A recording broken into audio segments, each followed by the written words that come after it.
تمہارے دکھوں اور تکلیفوں کا علاج صرف تہجد میں ہے۔ اللہ نے اتنا سکون کائنات کے کسی وقت میں نہیں رکھا جتنا تہجد میں رکھا ہے۔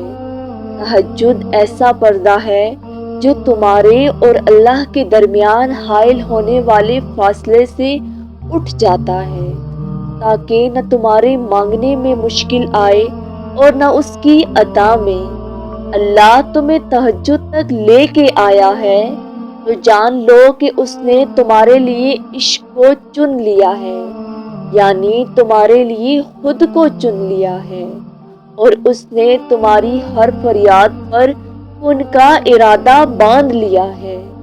تہجد کے پہلے غم کا سجدہ ہی آخری غم کا ہوتا ہے، کیونکہ اس کے بعد کوئی غم نہیں ستاتا اور نہ ہی کوئی غم جگاتا ہے، پھر تو انسان خوشی سے جاگتا ہے۔ سنو، اگر راتیں بے سکون لگتی ہیں تو راتیں اللہ کے ساتھ گزار لیا کرو۔ جب سب سو رہے ہوتے ہیں تب اللہ کو حال دل سنا دیا کرو۔ جو باتیں تنگ کرتی ہیں انہیں اللہ کے حوالے کر کے بے فکری کی نیند سو جایا کرو۔ ہمت مت ہارو، دعا مانگتے رہو تب تک جب تک جواب نہیں مل جاتا۔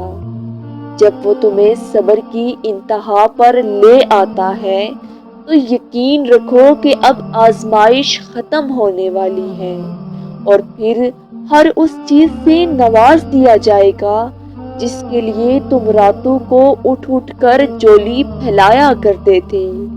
دعائیں کبھی بھی رد نہیں کی جاتی، پھر وہ تہجد کی نماز ہو یا کسی فرض نماز کی، پھر وہ ہنس کے مانگی ہو یا روتے ہوئے۔